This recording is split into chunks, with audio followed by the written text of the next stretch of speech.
Hello and welcome to the Real Success Podcast.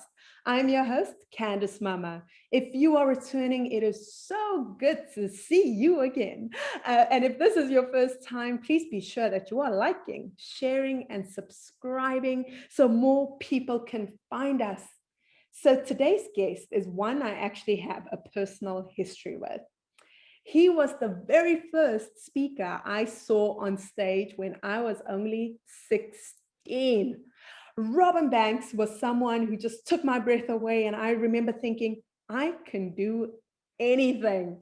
And now getting to speak to him feels like such a full circle moment for me. Robin has consulted with Fortune 500 companies. He is a global speaker. He is the teacher and really just coach of mind power. And I cannot wait to jump into this conversation. So without further ado, here is Robin Banks. Hey, Robin Banks, thank you so much for joining us on the Real Success Podcast.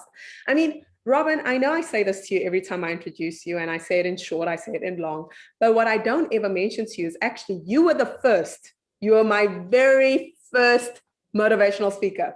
Ever. Oh, I thought it was your first. I was getting very excited. I was going to say, I don't remember. Sorry, that was very but that's wonderful, Candice. I didn't know that. Thank you. Yeah. I remember How long ago was that? I was 16, so it was about, 13, 14 years ago. And I remember it was somewhere in Santon. It was a venue you would book out. And it was just so incredible. I remember just loving your energy. I'd come with my mother and we would sit and you would be in the crowd amongst the people, sitting on people's laps, talking to people. And it was just some, yes. And never in my life in that moment would I have thought someday I'm going to follow in Robin Banks' footsteps. So you have no idea. Here you are, and what an inspiration you are. So thank you so much for sharing that. And for me, it's a pleasure to be here with you, Candice. But yeah, I must say I really miss the live events. It's, I'm okay with being online, but and the nice thing about being online is you reach people all over the world. But there's nothing like being live with people. So thank you for that. I appreciate that. It is such a pleasure. But yeah, I completely get it. I think there's an energy that you get from a live audience that a virtual audience is incredible, but you don't quite get that tactile, eye contact, touch, feel. The energy. But we're getting there someday, but we're not going to rush it. But Robin, you got into mind power, right? And one of the first books I read was Mind Power into the 21st Century. And of course, at one of your summits, John Keogh there, who I had the pleasure of meeting both of you back then. And I think what I loved about Mind Power into the 21st Century that I didn't feel like The Secret carried was the very practical skill sets that are in the book. It is like, this is how you do affirmations. This is how you do this. This is how you do that. And so how did you find yourself in this arena where you were teaching mind power into the 21st century? Yeah. Well, first of all, Candice, like you, I think for me, what I love most about mind power is the practicality of it. It's so easy. It's so simple. Anybody can do it. And I think the biggest gift that John Keogh, the author of the book and creator of the program, has is he has the ability to take complex topics and make them simple and easy for anybody to understand. And I think that's why mind power has been such an international phenomena, is because he's been able to reach people from all walks of life, whether you've got a PhD or someone like me who just barely made it through high school, or you don't even have a high school education. No matter where you are at in life, this book is applicable. And so I think it just reaches so many people. For me personally, my journey with mind power started in 1996. A girlfriend at the time gave me a copy and she says, Robin, you're a very positive person. She says, I think you'll really enjoy this guy's book. And at the time, I really wasn't a big reader at all. I was like, oh, okay, I'll read it and stuff. And I think she asked me a few times, have you read that book yet? I'm like, yeah. And so I thought, let me just start. And the hardest thing about anything is starting. And I read it, and I read it slowly, by the way. I read it slowly for two reasons. One, because I genuinely am a slower reader than most people. As I said, I'm very okay with it. Like people say, how can you say that? I'm not an intellectual. I have other skills, and I have developed my intellectual capability, but it's not my strongest skill. So it took me a while to read it for that reason. But the second reason is I didn't just read it. And I know you've heard me say this before. As you said, I applied it. I literally would read it, I'd put it down, and then I actually started practicing the techniques, because there's, as you said in the book, there's practical tools and techniques that you can use to bring about desired changes in your life. And just by reading the book that way, I actually started noticing changes in my life. I started noticing, first of all, I started feeling differently inside. I started noticing I was thinking differently. I was aware of what I was thinking, whereas previously I wasn't even aware of what I was thinking. And I was telling my mind what I wanted to think about. And as a result of doing that, I started noticing changes in my life. And that was 1996. And then I think it was in May 1999, John Keogh came to South Africa, and I did his 4-week Mind Power course, which honestly completely revolutionized my life, because in the course, what we do is we give you 30 minutes of mind power to do every day. And the reason we say that is that if you're going to become an athlete of the mind, you need to be mentally fit. Just like if you're an athlete, you need to be physically fit. You need to work out every day in order to become physically fit. And in the same way, in order to become mentally fit, in order to become mentally sharp, in order to be mentally focused, you need to train the mind. The mind needs training. It needs discipline. It needs control. It needs leadership. So we ask our students to do 30 minutes of mind power every day, so that you don't just know about something, but you're actually experiencing it. And the best part, which you've heard me say before, and I swear to God it's true, the very next month after I did the Mind Power, my business quadrupled its income in 1 month. Now, there's nothing like quadrupling, and I swear to God this is true. Now, I must admit it was 5,000 Rand a month, and for those of you who are internationals, it's more like $500 a month. But still, when you're earning $500 and suddenly you earn $2,000 in 1 month, what it did for me is it awakened to me, oh my gosh, this stuff is amazing. And ever since then, as a student, I've been completely hooked on Mind Power. I practice Mind Power every day. I did Mind Power. This morning I went to the gym. While I was at the gym, I was doing Mind Power. I came home. While I was in the shower, I was doing Mind Power, because you can incorporate it into your day so that you are training your mind while you're training your body, while you're getting ready for work, while you're driving somewhere, to really just start being aware of how you discipline your mind. So I've become an addict because I've seen the results. It's changed my life. It's changed literally millions of people's lives around the world. And so I feel very blessed that I get to teach this very powerful stuff, because, and I can say that because it's not mine, it is life changing. And so I feel very blessed. I've been teaching it since 2003, and literally we've had millions of people around the world do the course with massive results. So I feel blessed. In some ways, I think I got lucky. But you know what they say about luck, Robin, is when preparation meets opportunity. So I think that's exactly what happened with you. And I love the concept of the athlete of the mind, because when you think about it, Serena Williams, Tiger Woods, anyone, right? Like all the greatest athletes in the world, Lewis Hamilton, I'm trying to name other athletes, but all of them do Michael Jordan. Michael Jordan. I mean, come on. Every single athlete we can name on the spot has actually got a mental coach.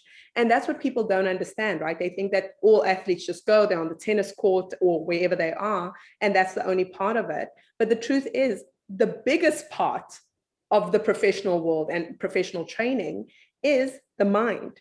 Because when our mind is out of sync with our body, there's really nothing we can accomplish in life, right? Because we get defeated or we get victory within the mind. And I think someone who actually embodies this is Muhammad Ali. I don't know if you've ever come across so many of his quotes where he's just like, mind, mind, mind. I knew I was a champion even before I was. I mean, he's a genius, right? And yeah. No, go ahead. No, and I was going to say, and I'm sure that when people come to you, they say, Robin, what you're teaching me is so easy, it's probably not going to work. What is your initial reaction to that? Well, for me, I always say to people, I'm not interested in how you feel. I'm interested in results. And if there's one thing I can guarantee you is results. If you do the work, if you go to the gym, I love this analogy. If you go to the gym for 30 minutes a day for 30 days in a row and you work out, you've got a program, you've got tools, you've got techniques, you know how to use the machines, you get a coach who coaches you for 30 minutes a day for 30 days in a row, and you work out. Will you get fitter? Yes or no? Yeah. Is that a guarantee? Yep. It's absolutely guaranteed. There is no way you can work out for 30 minutes a day for 30 days in a row without getting fitter. Absolutely no way. It is physically impossible. In the exact same way, there is no way that you can work out in your mind for 30 minutes a day, for 30 days in a row, being coached with tools and techniques without experiencing change. But there's a catch. And this is the answer for me to the person who asked that question. Radical change requires radical discipline. Now, most people know what to do, but they don't do what they know. And actually, it is so, as you said, it is so simple. My favorite is I did one of my seminars I did in New Zealand, in New Zealand in 2018, I think it was. I had two young girls in the room who were 9 and 10, Candice. And what I was amazed by was their level of understanding compared to some of the people in the room who were in the 30s, 40s, 50s, and their level of understanding. And they were like putting up their hand and asking questions and answering it and coming up to me and said, Robin, I had this idea of how I'm connected to everything. And my thoughts literally create my life. And I was going, holy macaroni. The young people today are getting it at a much different level. But what often happens for us is when something is so simple, we think, well, it can't be that simple. Why don't I know this stuff? That's the funny thing. It's so simple. Why haven't we been taught this stuff? And I want to go back to something. Muhammad Ali was probably one of the greatest examples of mind power, because if you listen to what he said, as you just described earlier, I am the greatest. And I said I was the greatest even before I was the greatest. Apparently, when he met his first wife, because I think he had a few, but apparently when he met his first wife, he introduced himself and he went up to her and he went, hi, Muhammad Ali, heavyweight champion of the world. And she looked at me, she said, you're not the heavyweight champion of the world. And she said, so-and-so, whoever was the current world there, she says, I'm not the heavyweight champion of the world yet, but I am the heavyweight champion of the world. So in his mind, he lived it, and here's one of the keys to mind power. For those of you listening, here's one of the secrets. He lived it as if it was already there. He was already there. It was already happening. So one of the keys with playing with the mind is when you want to create a new reality for yourself, the subconscious mind cannot tell the difference between what is real and what is imagined. So the conscious mind knows. Like, I mean, for years, I was telling myself, I'm a top international speaker, successful throughout this planet. Nobody even knew me. I am a top international speaker, successful throughout this planet. And in my mind, I had this vision of myself traveling the world, speaking in different countries while I was living in my small little apartment in Cape Town. But in my mind, I had a vision for what I wanted to manifest in my life. And so the subconscious mind doesn't know. The conscious mind knows, Robin, what are you talking about? You're not a top international speaker. You're just a local yokel over here. But you say it as if you're already there, and you feel it as if you're already there. And as with Muhammad Ali, who's the greatest fighter that ever lived, I'm not sure that people would say, I'm pretty sure 90% of people, that would be their answer. Muhammad Ali, because he saw it before he achieved it. And anybody who has achieved anything great, all the athletes you mentioned, any great John F. Kennedy, ask not what your country can do for you, but what you can do for your country. John F. Kennedy had a vision that by the end of the decade, in the 1960s, we will put a man on the moon. Now, in those days, in the 1960s, when technology was nowhere near what it is today, that was just like unthinkable. How are we going to put a man on the moon? That's never going to happen. And in July 1969, Neil Armstrong set foot on the moon because it started as a vision. So what we need to do is realize that as human beings, we are creators. We create with our thoughts, we create with our feelings, we create with our actions. And most of us are just not aware that most of what we're thinking about is what we're not happy about. We feel miserable, not realizing that the more you think about something, the more you feel about something, the more you recreate it. So the trick is the change starts with the way we think. The change starts with the way we feel. This change starts with what's happening inside of you. And here's my favorite part. You and you alone control what's happening inside of you. No one controls what you could have bad things happening outside of you, but only you determines the story you're going to create inside you about what that means, the meaning you give it. So I'm so sorry, because whenever I get interviewed, I get so carried away because I'm not in a seminar. I have to remind No. myself I'm in an interview. But for me, No.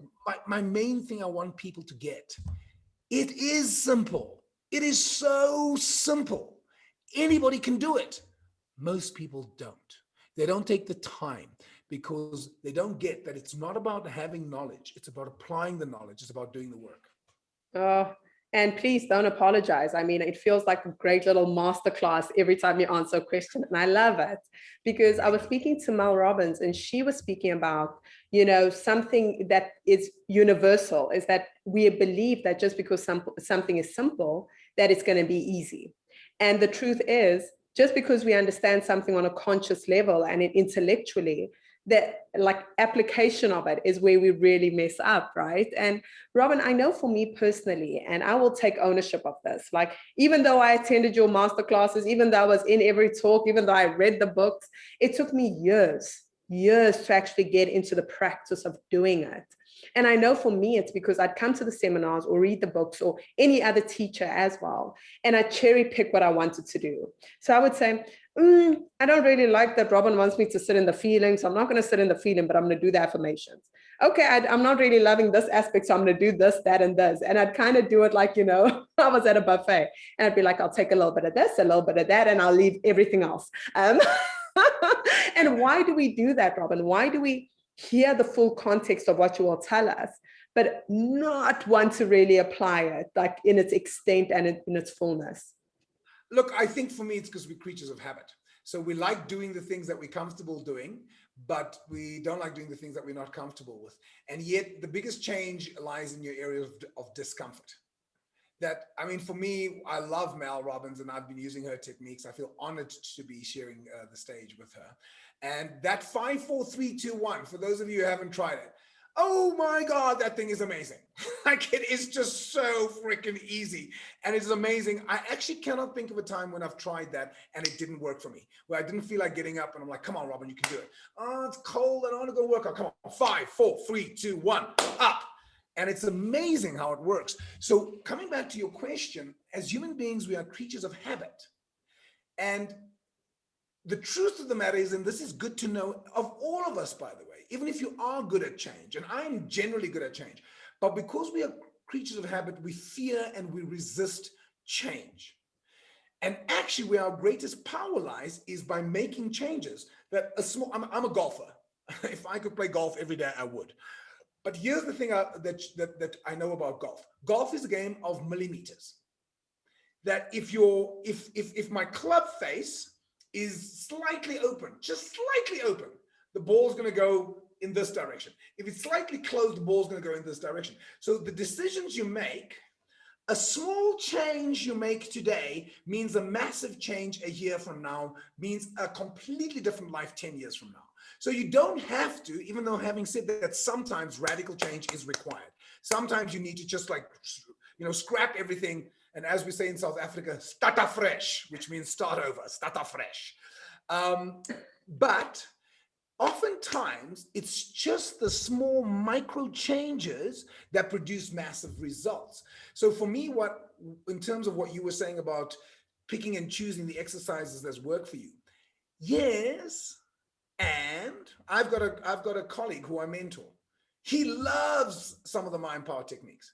And a few years ago, I said to him, but why aren't you producing the results? He said, I'm doing my affirmations all the time. I said, are you doing your contemplation? No, I don't really like contemplation. Yeah, but you just need to get that contemplation is what gives you the ideas. You see, saying it, visualizing is one thing, but contemplation, which is a technique we teach in Mind Power, is literally training your mind to think, asking your mind questions. So you think about something and you ponder about it. What does it mean to me? Where am I seeing this in my life? How can I bring the change? Any question you ask your mind, any question, your mind will look for an answer. I call it the ultimate Google search. www.go find what's wrong with me. Now, a lot of people ask themselves, but what's wrong with me? I don't understand. What's wrong with me? If you keep asking yourself, what's wrong with me? Your mind will eventually have to tell you, you're stupid. That's your problem. You're an idiot. So we need to train our minds to answer. Ask the question that you want. How can I make it better? How can I produce the result I want to produce in my life? So the reason why I teach people not just certain techniques, but all the techniques, is that if you go to the gym and you only work out your bicep, yeah, you're going to get a massive bicep and no tricep, and the rest of your body is going to be skinny, but you've got this big bicep. No, I go to the gym 6 days a week. And what I tend to do is I work out the upper body, I work out the lower body, I do running, and then I work out all the muscles. I try and keep my body in shape by working all the muscles. In the same way, if you're going to be an athlete of the mind, you need to know that there's different techniques that produce different results. So you're not going to, while you will get results by using the techniques you only like, you're not going to get the massive results you want. So the massive results comes by applying all the techniques, using your visualization, your affirmations, your contemplation, your seeding, your weeding. So these are all the things we teach people, is that there are simple tools and techniques, like when you work out. In fact, you've just given me I love that analogy. I've never thought of that analogy of going to the gym and actually think about just working out one muscle. You have given me a great gift here. Thank you, Candice Mama. But we need to work out all aspects of the mind, and we need to work out all aspects of the being. It's not just about your mind, it's about your emotions. Learning to master your emotions is equally, and in some cases even more important, because if you don't have mastery over your emotional realm, whatever you're feeling dictates and controls how you're going to behave. So a lot of people are controlled by their feelings. And I love to say to people, you're not your feelings, you have feelings. And your feelings are there to guide you. And so if you're feeling angry, it doesn't mean there's something wrong with the anger. It's what you do with the anger that either empowers or disempowers you. So mastering your emotions is essential. Mastering your attitudes, mastering your beliefs. So my passion is to help people recognize you will never, ever, ever be able to control your outer reality until you can master the inner world. The key to your success is not what's happening to you, but rather what's coming through you. And again, only you control what comes through you. You and you alone decides what you're thinking. Now, you might say, but they said that and that made me feel. No, they said that and I chose to feel. Very different language. And even if you say, but the feeling is real for me, I got it. You feel upset. You feel angry. What are you going to do with it? Who's in control? Is the anger controlling you, or are you controlling the anger? So for me, the beautiful thing about this, Candice, it's a lifelong journey. I've been teaching mind power for, what's it now? 19 years, 2003, is that 19? Yeah, 19 or 18 years. But I've been teaching it. I've been a student of mind power for almost 25 years. I've been practicing it, and I'm still learning. I'm still learning. I still allow my feelings to control me. But the thing is, you catch it. So the difference is seeing it, catching it, and then adjusting.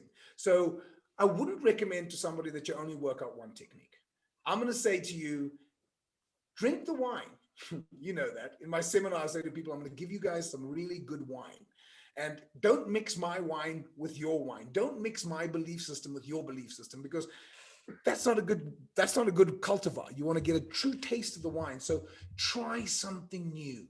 Try a different way of looking at the world. And in the beginning, I will tell you, for those of you who do end up studying with me at some point, in the first few weeks, people don't like me because I challenge your old, outdated way of thinking. And people don't like it because they're like, but this is my security blanket. This is how I understand the world. Yeah, but how's it working for you? Because if you're not producing the results, it's not the world that needs to change. It's you that needs to change. Change your way of thinking. Let go of your old belief systems. Try something new. And if you do, I have noticed every single time I try something new, it just ups my game. It just ups my game. So when I read a new book or I attend another seminar, I actually I tell myself, Robin, let go of your old belief and try this new approach. And then afterwards, you can create your own mix. But yeah, it is important to become a well-rounded athlete of the mind. I love it. I love it. And I'm going to just think about working one part of the body from now on, like one good calf muscle. That's it. That's like Rafa Nadal with his one. That's great. But it made me think when especially when you were speaking about feelings and emotions, because so many times it's what we feel that keeps us from doing, right? When I feel good, Robin, I will do my affirmations and contemplation and all these things. When I feel ready, I will do this, that, and the other. When this person begins to act in a certain way, I will then be happy. And I love it because I was interviewing a CIA Secret Service agent, and she's the first female Secret Service agent, and she's really incredible. And so she was like addressing questions about like, anger and fear, like when you feel these, or when people speak down to you, because she was a woman, and so on and so forth. And she speaks about what you speak about, which is the only thing she can do is control her emotional reaction to what is being said. She can think, oh, that person made me angry, or she's going to say, I am angry. That is okay that I am angry, but if I take accountability for it, I get to decide what reaction I have. But when you just like, oh, I'm going to be angry and I'm going to tell you what I think and so on and so forth, you give away your power, because it's no longer about you now. You're giving someone else your ball. You're like, okay, you decide where this car drives to. But when you take accountability, you the driver. And I think that's what we don't understand about our feelings. Yeah, absolutely. The I do a session on that called "Who's in Control," and I often say to people, if I have to say the word key, what's the first word that comes to mind for you? And most people say door. What does the key give you over the door? Power, control. So who do you give your key away to? And then most people go, oh no, no one. Oh yeah, who knows just how to push your buttons? Oh, my mother-in-law, my boss, my kids, my husband, my wife, taxi drivers, the government, the tax man. And what most of us don't realize is most of us are not really in control, because we're actually allowing other people to control how we're feeling. But as you've just said so nicely, Candice, we give them the power to upset us. Like I was once listening to a radio station, and as I was listening to the radio station, the DJ says he wants all wives to phone in and tell us what is it that your husband does that really upsets you. And I thought, no, this is going to be cool. And I was like, and this one woman phones in and she says, Darren, my husband does this thing, like, when we've had a fight or an argument or something, then what he does, is as he turns around to walk away, then he turns his head so sideways and he says, you just crazy, man. Oh, and it drives me crazy when he does that. And I thought, now how cool is this? This woman's husband knows exactly what he has to do to drive his wife crazy. All he has to do is turn his head sideways and say, you just crazy, man. And she's like, And what did the DJ say to her? He says, oh no, your husband shouldn't do that. And then he says on the radio, guys, why are we doing these things? Let's not do these things to upset each other. Well, ladies and gentlemen, newsflash. People are going to do what people are going to do. People are going to cut you off in traffic, but they mustn't. They will. But why? God doesn't love you. That's why. No, because people are going to do what people are going to do. They're going to cut you off in traffic. They're going to call you bad names. They're going to be rude. But here's my point. They don't have power over you unless you give it to them. Because what I would have said to this woman if I was coaching her, I would have said to her, ma'am, the next time your husband does that, don't react. Like the next time your husband says, you just crazy, man. And you can go, that's right. I am crazy. And you love me. So that makes you crazy, crazy for feeling so lonely. Now, I say this jokingly, and I mean it seriously. See it as a game. Don't take it so personally. Now, the hardest part is we take it so personally. In my relationship with my partner, we are always consciously aware of the story we're making up about what the other one said or what the other one did. So then we actually just put it on the table. So when you did this, it made me feel, but I didn't mean that. Yeah, but you see, this is what my father used to do. And it just reminded me, most of the time, 90% of the time, when you're angry at someone, 90% of the anger is from something in the past, 10% is from the situation, because you're still carrying the baggage there. So use it as an opportunity that the next time someone cuts you off in traffic, instead of getting angry, use it as an opportunity to build that muscle, the emotional muscle, and go, how fascinating. They cut me off. As opposed to being angry for hours afterwards, which is what most people do. So for me, and by the way, I need to tell you very authentically, I don't always succeed at this. I do sometimes give my power away. I do sometimes allow someone to affect my mood, but I always, at some point, go, Robin, come on, you teach this stuff. You know that it's 10% them, 90% you. And the only thing is to constantly go back to self-mastery, and asking yourself, who am I being right now? How can I choose to be different? How can I not give my key away? Because no one can take your key away from you unless you give it to them. Oh, I love it. And everything you say, it's so good. And I'm thinking about like being a perpetual student of yourself, right? Understanding that you are going to be in these situations, because the only way that, and I love like, how sometimes people will say, you know what, if I got away from him or her or this job or these people or this city or this country. And one of the best things I've ever heard is everywhere you go, there you are. And wherever you go, there you are.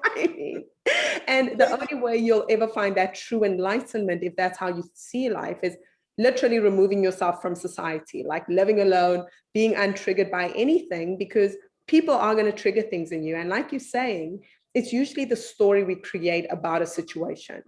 I did not get this job because my mother told me I'm unlovable and I'm unworthy and I'm bad at this. This person doesn't love me because da, da, da, da, da, da. And it's always a story that you're creating. It usually isn't the incident in and of itself. And I just love that you brought it around that way, like with that woman.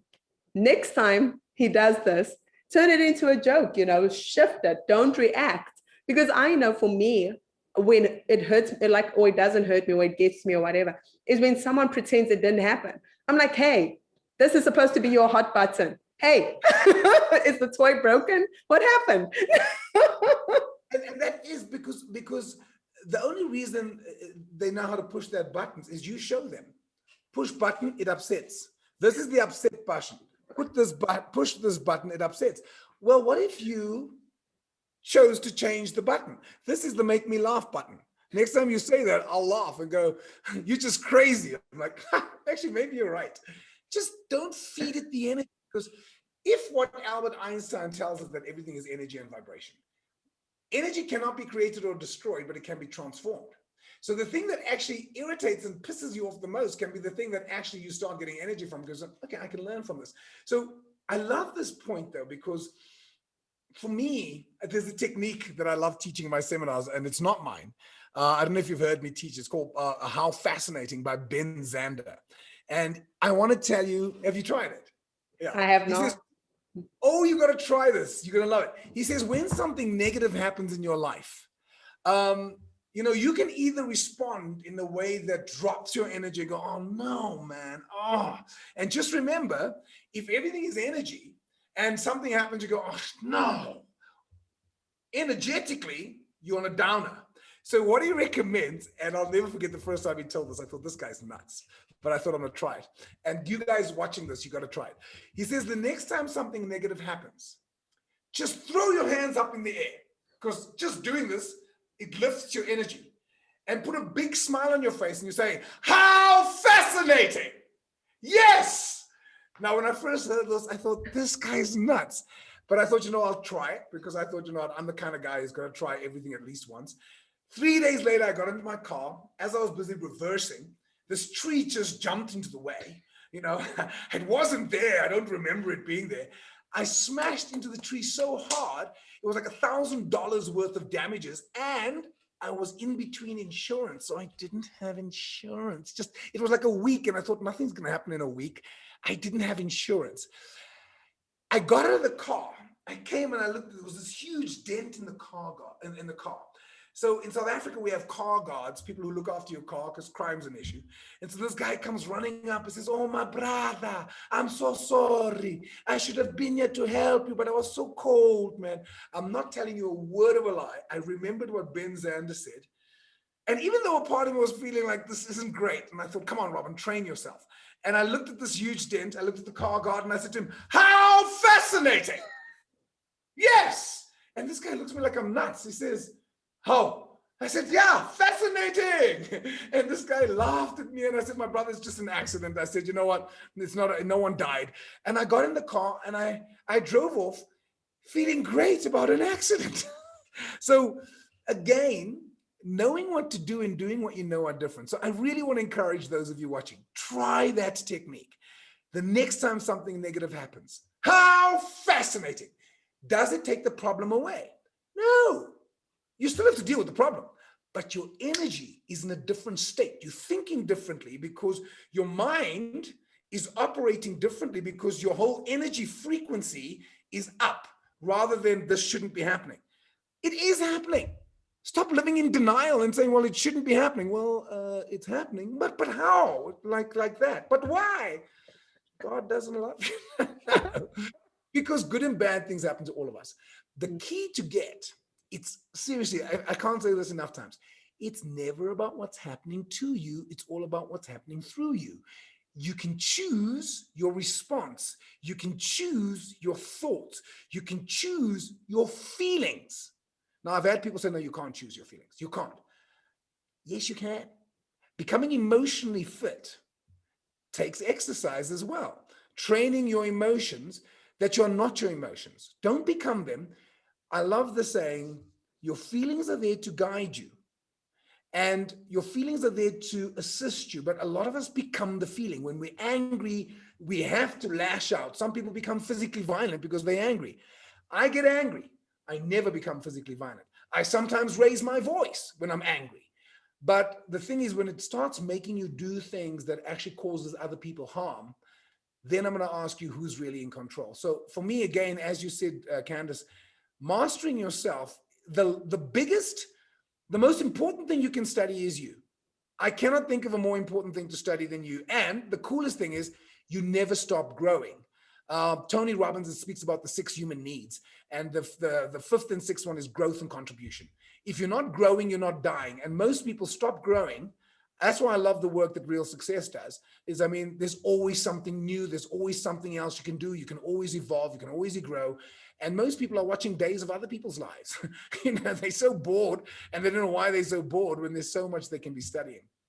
Oh, that is great. And when you were speaking about denial, one thing I really want to talk to you about, because I think this is where in our community, in teaching and in self-development, there can be a level of denial of reality. So it's like, no, I am feeling so good and everything's going well, and like their lives are going down the drain, but they are like, Robin, I am so positive, I am so happy, I am manifesting the life of my dreams. And the reality of what they're saying and how they're saying it is one thing versus what is happening. You're like, I don't know. I think that you really did crash your car. You might have to sort that out, or you are driving with a loose tire. Like you might have to get to the petrol station and fix that. So how do we decipher, Robin, between us being toxically positive where it doesn't serve us versus actually having control of our emotions? So I've got a term for it, pseudo positivity. And look, there is a place for it. There's that well-known phrase, fake it until you make it. There is a place for it. However, sometimes what I find happens with people like ourselves, if I may be so bold as to throw you in there with the category as me, is that because we are into personal development, sometimes what happens is the pseudo positivity comes in where we go into denial about what's really going on because we're trying to be positive. No, pseudo positivity doesn't mean you're in denial. You admit that, geez, things are really challenging right now. So for example, particularly in the beginning of COVID, when I had to reinvent myself and recreate myself, it was challenging. It was tough because the old model didn't work anymore, because I used to do live events with you guys most of the time as well, for thousands of people on stage, and I loved it, and I was traveling the world, and I never did online. Never. I always thought I should, but I never did. Suddenly, I couldn't do live anymore, and it all went online. And in the beginning, it was such a massive learning curve that I didn't know. I was kind of like stuck with all of this. And so in the beginning, it was challenging, but I was very conscious of my language. Because when people ask me, how's it going? I said, it's challenging. Now take note, I didn't say it's difficult. I said, it's really challenging at the moment. I'm grateful because I'm managing to keep my head above water, and I'm managing to pay my team. But you know what? I think this is a great opportunity for me. But I wasn't in denial about the fact that there was a lot of stuff I had to get my ducks in a row. I need to recreate myself. So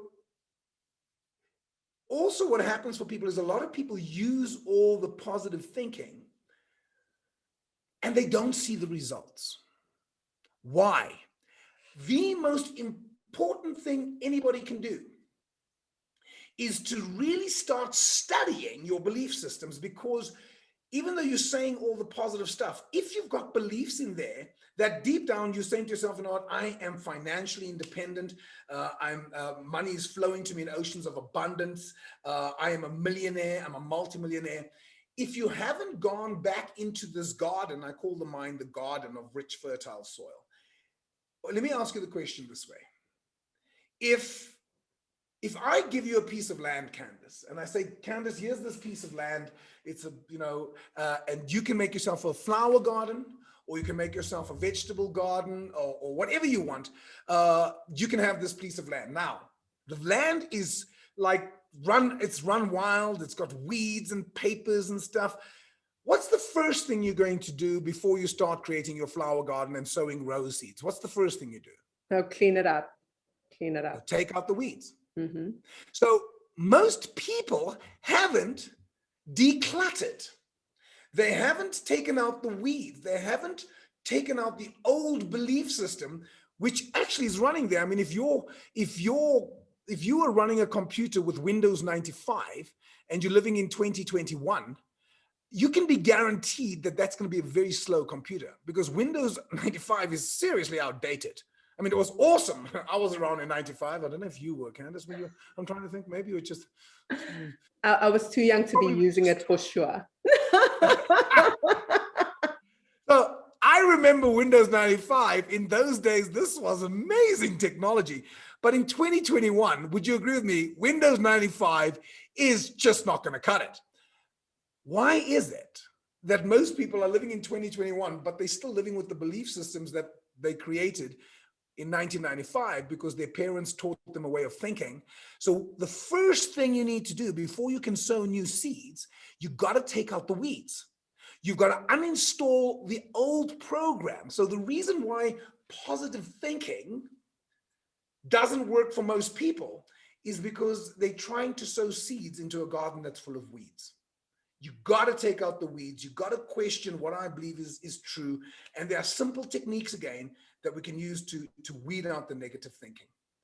I don't know if I answered your question. Did I answer? No, that's a great answer. No, it's great, because it is. And I love the analogies. And I think that's what makes you so brilliant at what you do and who you are, is you take these massive concepts that we're trying to get our minds around, right? Because you can like literally just tell us, look, this is how the mind works, the neuroplasticities and the neural pathways. And if you don't do this, then that. And I mean, it sounds fantastic and you sound really smart, but I don't know what the hell you're talking about. But when you simplify it and you're like, look, this is a garden. If you're going to put in, you're not going to start sowing and like planting, potatoes when there's weeds everywhere, right? Then you have a visual representation and you think to yourself, okay, great. My mind is operating on something that right now is going to fight and combat anything new. Because I think what people, and myself too, struggle with is that what we've grown up with, even though it's bad, and all of us have got our own life stories, right, Robin? But I think whatever you grow up with, as bad as it may be at the time, you can associate that with comfort. Because yes, you're used to poverty, but you were like, I want to be rich. I want to live like that. I want to have this. But there is a sense of comfort at a very soul cellular level that comes with not having. And that's why sometimes you'll start making money and people, no matter how much they're like, Robin, if I can manifest 100,000 Rand a month, I promise you, buddy, I will be the happiest. You will never see me suffer. And then they spend 110,000. Then you're like, okay, just a very different kind of suffering, right? And you share your story about that, Robin, where you were making a certain amount of money and you just kept spending a little bit more, a little bit more, a little bit more. How did you break, how did you break out of that conditioning? You know, I actually remember when I consciously chose to be financially successful, and it was a conscious choice. Like I always say to people, it didn't happen by chance. Being financially successful. In fact, when I went to the Mind Power course on the first evening, because in those days it was once a week for 4 weeks in a row. Now it's more like once a week for 6 weeks in a row, plus a 6-week study afterwards. And the reason I want people to study with me for 3 months is it takes 3 months to recondition the mind. And I'll never forget at the first event, he asked a question. He said, "Why are you here?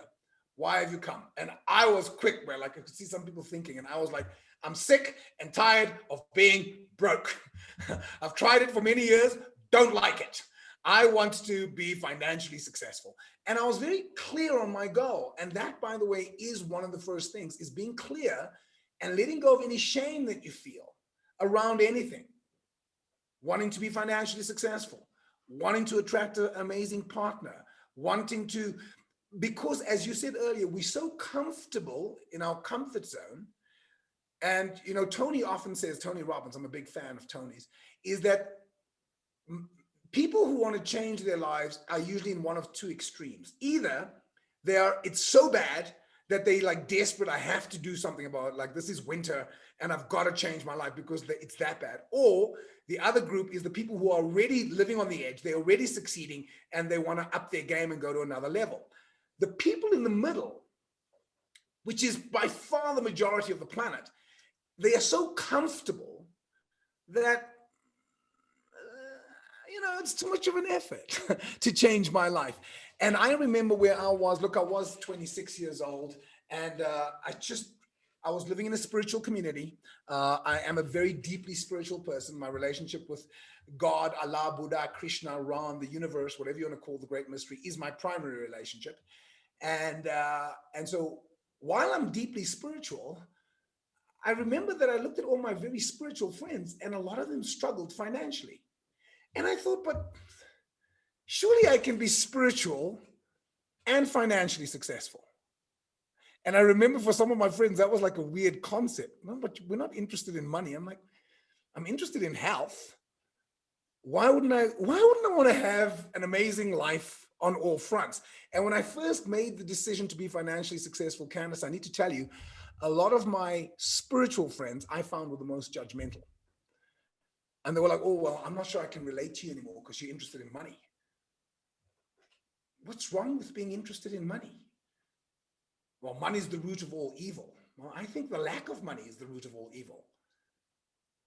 Being financially successful, I believe, is my duty. I believe it's important. So why I'm saying that is when I actually wrote that down, going and seeing my old beliefs about money, good grief, especially growing up with a lot of spiritual beliefs, money can't buy you happiness. Absolutely. Neither does poverty. So why do we say it like, you know, I love it when people say, Candice, I always have enough money, just enough money to get by. Now, because everyone says it, it sounds good. But imagine saying to yourself, Candice, I always have just enough health to get by. Well, why don't you have an abundance of health? Why don't you have amazing, glowing, radiant health? You would never say that about your health. Why do you say it about your finances? So I had to revisit what my parents said about money. And a lot of growing up in my home in the apartheid years, the language around money is money's too tight to mention. We never have enough money. Robin, things are expensive. Don't waste money. There isn't enough money. I don't have money. And I suddenly realized that deep inside me, the belief that was vibrating inside me around money is that there's never enough. So the first thing I had to do was take out that weed, weed that out, and then sow the new seed. I am tremendously successful. Money flows to me in oceans of abundance. Now, I remember when I first started saying this, driving in my little Volkswagen Beetle with a leaking roof. And I thought, I am so lying to myself because I had more months at the end of the money. And I'm telling myself money is flowing in oceans of abundance. But I actually started noticing the changes quite rapidly in my case. Everyone has changed at different levels with different things. But in my case, my finance beliefs changed very, very quickly. My relationship ones took longer. If you find, for those of you who've been doing this work for a while, that there's an area you're not working in, it just means that there's a weed with a much bigger root. It just means that it's going to take a little bit more effort. It's going to take more time. So my relationship beliefs took a long time to change, longer than my money beliefs. And everyone will change at different periods. So for me, just to answer the question, is the invitation is to constantly reevaluate what am I thinking, what am I believing, who am I being? And by the way, it's constant, because once you've achieved this level, you'll get this another level on the same topic. So if there's money, like even though I've radically changed my money beliefs, I still catch myself having limiting beliefs. So no matter where you are, you're on a spiral and you're spiraling up. So if you ask me where I am today versus where I am 20 years ago, massive change. But yet, if I see where I am today and I know other people who are in a similar field who do similar things, they're at another level. So it's actually, don't despise them. Don't be jealous about them. Look up to them. Be inspired by them. Learn from them. Grow with them. So for me, the worst thing you can do is actually judge someone else for their success or hold them back. Celebrate. In fact, one of the things on my mind power, as soon as someone is successful, I'm very clear. So for those of you who are feeling envious, it's fine to be envious. Don't be jealous. You get the difference? Envious is when you feel like, oh, that's awesome. I'd love to have it too. Jealous is when you don't like that the other person has got it. So celebrate their victory, celebrate their success. Some of the greatest sports people are amazing losers. And that's what makes them a winner, because they can lose and still go and congratulate someone and go, well done. And the same is true of the lesson. Sorry, I'll say one more thing. Robert Kiyosaki, who I've had the privilege of working with numerous times, one of my favorite quotes of Robert Kiyosaki: sometimes you win, sometimes you learn. I knew you were going to know it. That's my girl, ladies and gentlemen, Candice Mama. She got it. Most people say sometimes you win, sometimes you lose. And Robert Kiyosaki says you never lose if you learn the lesson. You only lose if you don't learn the lesson. But if you learn the lesson, then you learn. Sometimes you lose, sometimes you win, sometimes you learn. And he was speaking about it in terms of investments, that sometimes you are going to make a bad investment, but then learn from your mistake. The same is true in everything in life. Sometimes you win, sometimes you learn. It happened to me with dating. That's great. Robin, as we close off, our final question to you is, I give you a time machine and I say, Robin, you can go back to 18-year-old you and say anything in the world. What will you say?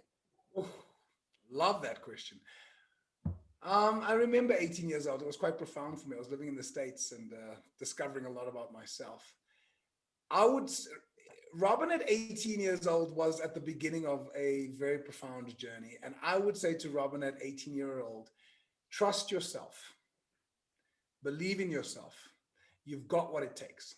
That's all I'd say to him. Trust yourself. Believe in yourself. You've got what it takes. Wow. That would be it. That would be it. Yes. Because I think it's so important, because so often we think we don't have it, or we're not as good as other people. We don't have what it takes.